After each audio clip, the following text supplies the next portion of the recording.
Bien, vamos a continuar hablando de la soldadura. Vamos a hablar sobre la soldadura de arco eléctrico y la soldadura oxiacetilénica.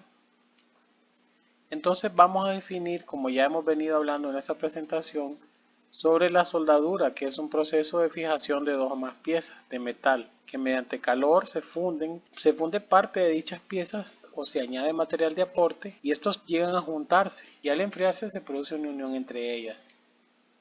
La soldadura oxiacetilénica utiliza gases, los cuales, por ejemplo, combinados con el oxígeno, producen un calor muy intenso y estos gases pueden ser, por ejemplo, el hidrógeno, el propano, el acetileno, que es el más utilizado, el gas natural, el propileno, y existen también mezclas de gases como el MAP. Está también el Flamex, que es un hidrocarburo que es aditivo del gas natural, y también tenemos el Lucón 69, que es un gas licuado de hidrocarburo. Los gases inertes que no reaccionan con la combustión pues son gases no inflamables. Tenemos el argón, el helio y el dióxido de carbono. El equipo que vamos a utilizar para la soldadura acetilénica es el cilindro de oxígeno y acetileno. Por su código de colores siempre lo que son anaranjados y rojos van a ser el acetileno y el color verde en este caso va a ser el del oxígeno. Las válvulas, reguladores o manómetros. Las válvulas son las que están ubicadas en esta parte de aquí estas son las válvulas. Los reguladores son en este caso los manómetros, las mangueras, los sopletes y la boquilla, ¿verdad? Ese es el equipo utilizado para soldadura con acetileno. Cabe mencionar que los cilindros tienen una característica cada uno. El cilindro de oxígeno vacío por dentro, por decirlo de alguna manera, cuando hacemos un corte seccionado vamos a encontrar que no tiene nada por dentro, mientras que el oxígeno de acetileno tiene un material que hace las veces de un panal. Entonces en la parte de abajo está la acetona y cuando esta acetona entra en contacto con esta superficie se va destilando el acetileno hacia arriba y así es como llegamos a tener de los cilindros. Estas son las grandes diferencias entre ellos, aparte del código de colores y el tamaño, ¿verdad?, que se utiliza como indicativos para poder tener diferencias. Las partes del manómetro, yo voy a resaltar que vamos a tener las partes principales que los caracterizan, pues el código de colores de los manómetros y también la escala, ¿verdad? La escala del oxígeno, del manómetro de oxígeno es mayor que la escala de acetileno y también uno de los dos indica el contenido que tiene el cilindro y el otro la presión de trabajo. Las mangueras tienen ciertas reglas, nunca intercambiar las mangueras y sus conexiones, comprobar periódicamente las mangueras para verificar que no tienen fugas, para ello sumergirlas en agua mientras están trabajando bajo su presión normal, no permitir que aceite o grasa entre en contacto con las mangueras, nunca usar alambre o cinta adhesiva para reparar una manguera, ya que el alambre ha de cortar la manguera y la cinta no representa una reparación correcta. Proteger las mangueras de la misma flama de los objetos cortopunzantes. Los sopletes y boquillas. Bueno, las partes principales de un soplete son la entrada de oxígeno y la entrada de acetileno, la cámara mezcladora, la válvula de oxígeno y la válvula del acetileno, el tubo mezclador y la boquilla, ¿verdad? El soplete como tal. Hay diferentes tipos de boquillas y lo que las hace diferentes, bueno, aparte de sus longitudes y diseños, son los orificios, que estos orificios tienden a obstruirse por los procesos que llevan a cabo. Entonces aquí tenemos el limpiador de los orificios, que son unas limas redondas, bastante pequeñas, que puedan entrar ahí y hacer el proceso de limpieza. Producida por la combustión del oxígeno y los gases que se estén utilizando como combustible, tenemos las temperaturas que la flama registra, ¿verdad? Son bastante altas en la parte más interna, la suficiente temperatura para fundir, ¿verdad?, los metales. Tenemos cuatro tipos de flamas. Tenemos la flama de acetileno al aire, que es propiamente acetileno en combustión. Tenemos la flama carburizante con un exceso de acetileno y poco oxígeno. Tenemos una flama neutra, que es la que se necesita para trabajar, digamos, las proporciones correctas de oxígeno y las proporciones correctas de acetileno. Tenemos una flama oxidante, que tiene más oxígeno que acetileno, y si ustedes ven en esta tabla, la capacidad calorífica del acetileno es de 3000 grados centígrados, por eso el acetileno es la más utilizada en estos procesos, ¿verdad?, de soldadura con gas. También tenemos accesorios y equipo de protección personal para la soldadura de acetileno, pues necesitamos gafas con filtro número 5, ¿verdad? Y las gafas para trabajar mientras no se está soldando. Tenemos un encendedor de fricción, también conocido como chispero, un picador para la escoria y para algunos residuos no deseados. Tenemos guantes de cuero para proteger nuestras manos del calor. Tenemos cepillo de alambre, el uniforme cuero que está compuesto por el delantal, los manguitos y las polainas, ¿verdad? Estos protegen los brazos, estos protegen el calzado y parte de las piernas. También tenemos que utilizar una boquilla industrial con filtro para algunos gases residuales cuando se utiliza, por ejemplo, materiales fundentes como el bórax y algunos otros elementos. También vamos a necesitar un material base y un material de aporte. Las varillas no revestidas, que en algunos casos le llaman electrodos, pero no debe decirse que son electrodos puesto que no conducen electricidad, pues tenemos una nomenclatura. Por ejemplo, las RG45 son 45, me indican la resistencia a la tracción, y me dicen que la RG45 es para aceros de bajo carbono, por ejemplo.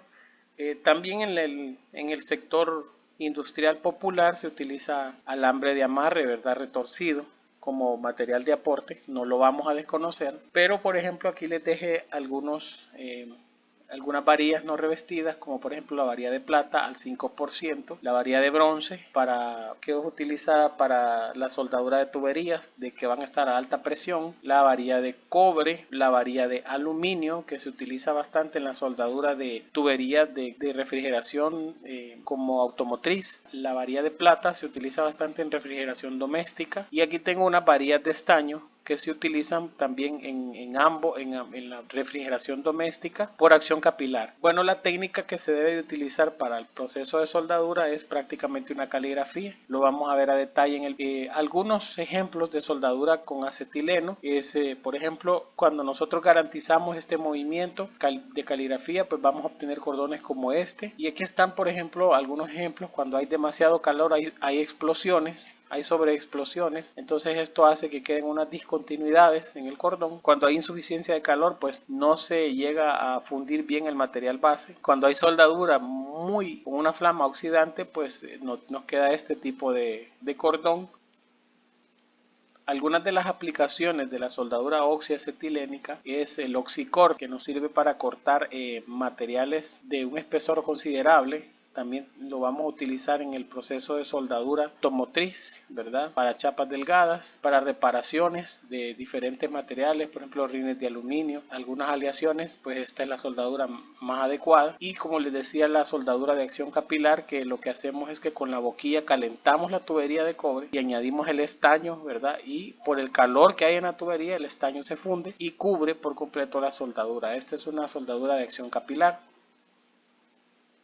Ahora vamos a hablar de lo que es la soldadura de arco eléctrico. Es una soldadura fuerte, el material de aporte y el material base se funden en una atmósfera controlada y a través de una ionización del aire, ¿verdad? El aire se convierte en un dieléctrico y conduce la corriente. Por eso ese sonido tan peculiar de la soldadura, porque la soldadura rompe la barrera del sonido 60 veces por minuto debido a la frecuencia, ¿verdad? Entonces, por eso ese sonido tan particular de la soldadura de arco eléctrico. Siempre es bueno mencionar los tipos de uniones y las posiciones para soldar que ya fueron abordadas, y los accesorios y equipo de protección personal varía un poco. Aquí lo que varía es la careta. En este caso pues vamos a tener una careta convencional, esta es una careta electrónica y estas son la nueva tendencia de caretas electrónicas que solo cubren la vista, un picador para la escoria que queda sobre el electrodo del material fundido, guantes, un cepillo de alambre, el uniforme siempre es el mismo de protección. En este caso, por ejemplo, cuando se solda con acero, como electrodos de acero inoxidable, los gases que salen producto de esa combustión son altamente tóxicos, entonces también es necesario utilizar una mascarilla industrial con filtro para poder evitar que estos gases entren a nuestro organismo. El material base y por supuesto el electrodo que en este caso es revestido. Bueno, las 4 máquinas de soldar que hay para la soldadura eléctrica son las siguientes. La transformadora de corriente alterna, ¿verdad? Que esta es la más convencional de todas. Tenemos la inversora, que invierte la corriente alterna en corriente continua. Este no es un procedimiento, no es un un avance tecnológico, esto ya existía, pero no de esta manera, porque estas máquinas inversoras lo que tienen, en vez de una bobina como estas máquinas, lo que tienen estas inversoras es una placa electrónica que maneja por completo el sistema de la máquina, ¿verdad? Entonces ya está más tecnológica que esta, y el tamaño, ¿verdad? También considerablemente más pequeñas. Estas son portátiles. También tenemos las rectificadoras de corriente continua y de corriente alterna, que son las más completas, ya que estas tienen los dos tipos de corrientes, y esto es una gran ventaja porque se puede trabajar como una máquina, puede trabajar ella como una máquina transformadora y puede trabajar como una máquina inversora. Esta es de polaridad variable, entonces esta es la máquina a mi gusto más completa del área de soldadura. Y tenemos también lo que son las máquinas generadoras, que estas se utilizan en los lugares donde no se cuenta con acceso a la energía eléctrica de un motor de combustión interna, se lleva a cabo el proceso de generación de la corriente continua que va a servir posteriormente para el proceso de soldadura. Estas serían los 4 tipos de máquinas de soldar que hasta el momento conocemos, ¿verdad? Para soldadura eléctrica.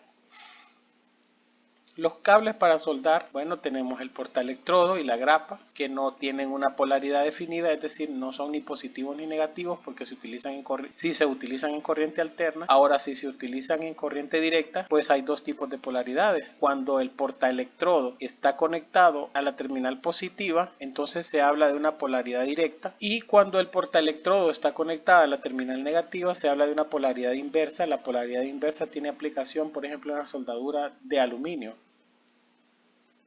Los electrodos tienen una nomenclatura y las partes principales son, por ejemplo, el extremo que va a ir conectado al portaelectrodo, el núcleo del electrodo, el revestimiento y el extremo que va del encendido del arco, y la clasificación, ¿verdad? Que ustedes pueden ver en las fotografías que les adjunté. La nomenclatura significa, la letra E significa electrodo, los primeros 2 números significan la resistencia mínima a la tracción, el siguiente número las posiciones para soldar, que es las que se puede soldar, el tercer número, el último número habla sobre las propiedades y tipos de revestimientos.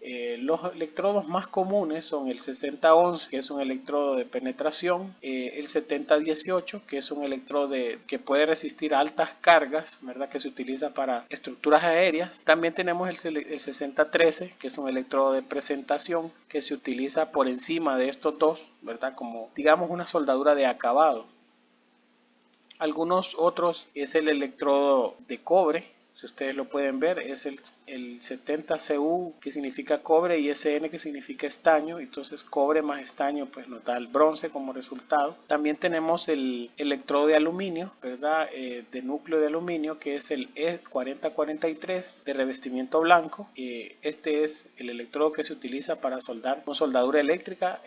Electrodo de aluminio, electrodo de acero inoxidable 3016. El recubrimiento de este electrodo es altamente tóxico, como les decía, se debe utilizar una mascarilla.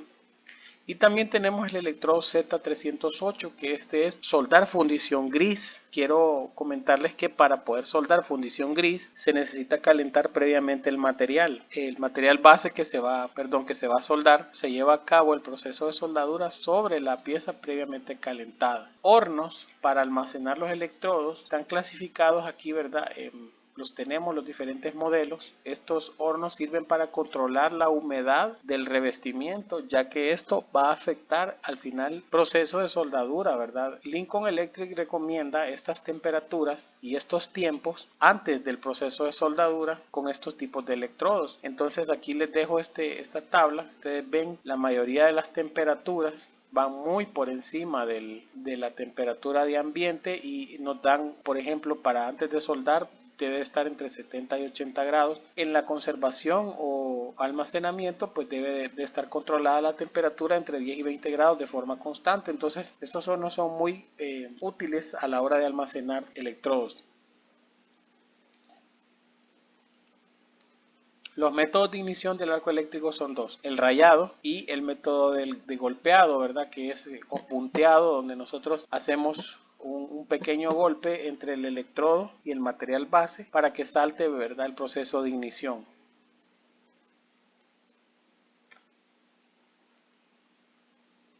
Los tipos de cordones de soldadura, pues aquí tenemos 7. El cordón A, que es este que está aquí, es un buen cordón con amperaje y velocidad correcta. El cordón B es un cordón aceptable, pero muy bajo amperaje, por lo tanto queda muy delgado. El cordón C es cordón deficiente, si ustedes lo pueden ver, completamente deforme. El amperaje es muy alto. El cordón D es aceptable, pero el amperaje fue muy bajo e hizo que el material de la soldadura se acumulara en el metal que soldó y queda bien alto, ¿verdad? El cordón. El cordón E es un cordón deficiente. También en este caso se utilizó una corriente incorrecta. También tenemos el cordón F, que es un buen cordón, pero la velocidad de avance fue muy baja. Observe que el cordón está muy ancho y muy alto. Ustedes lo pueden ver aquí. Y también tenemos un cordón deficiente, en el caso del cordón G, de un amperaje, que el amperaje estaba correcto, pero la velocidad de avance fue muy alta, ¿verdad? O sea que el soldador se fue muy rápido y terminó haciendo este cordón. Les agradezco mucho por su atención, que estén bien y que Dios les bendiga.